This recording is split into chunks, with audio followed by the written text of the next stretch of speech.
The Dr. Ray Podcast is a co-production of Ave Maria Radio and EWTN Radio.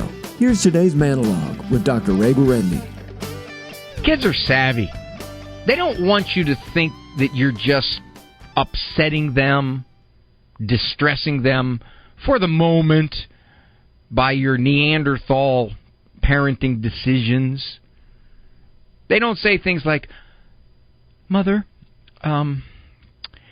I've been pondering, and I believe that if you continue on your present parenting course with this decision about my well-being, I'm probably going to feel some anger pangs. There may be times here for the next hour, or maybe even a day, Mother, that I will be upset, and I wanted you to know that."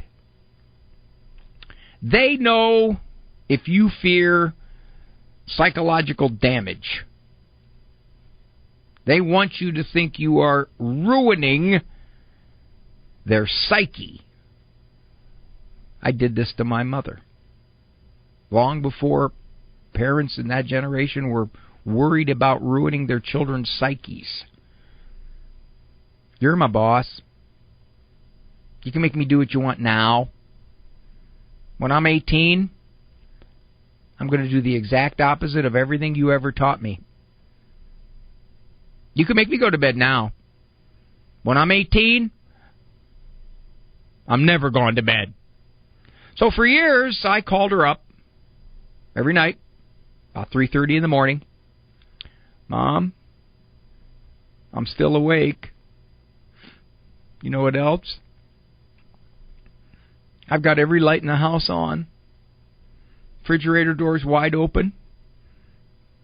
I just drank straight from the milk jug.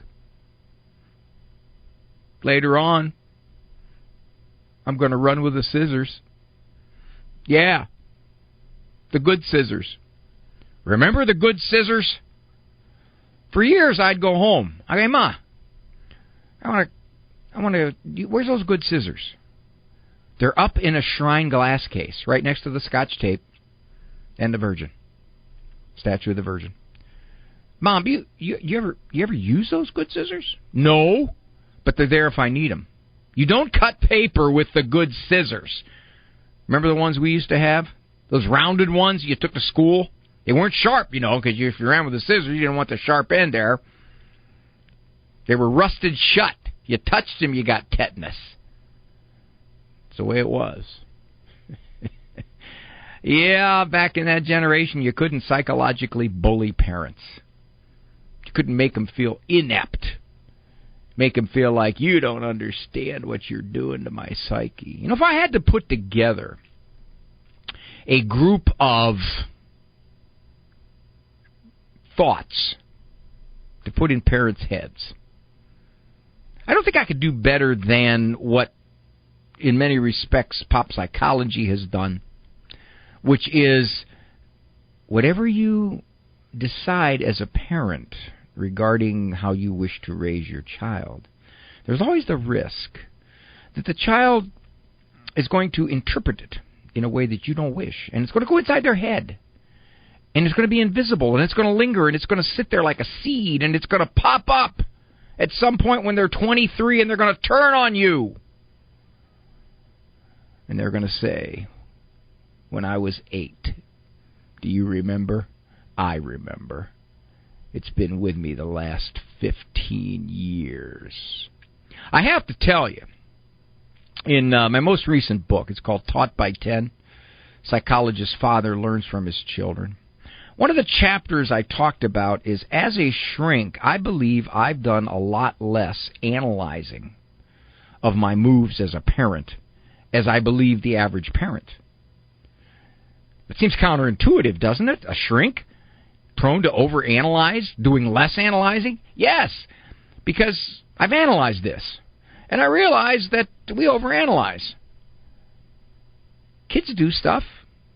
We parents make decisions for their welfare, their well-being, and for the most part, the accumulation of our moves, which are well-intentioned but sometimes flawed, that's human, turn out okay. I can't agonize over every decision I make as a parent. and say, boy, I sure wonder how that's going to affect him 12 years from now. Boy, I wonder if that's going to make him resent me. Gee, I sure hope that this doesn't blow up in my face psychologically speaking. I didn't do a whole lot of that. I couldn't. My 10 children were 12 years apart total from the oldest to the youngest. We just had to survive. People were fed. It was a major victory. If the house didn't smell like a swamp, it was a major victory. Yeah, I did a lot less overanalyzing, I think, than the average parent. It's one thing my psychology taught me and my kids taught me. More of Dr. Ray's Manologues can be found on his website, drray.com.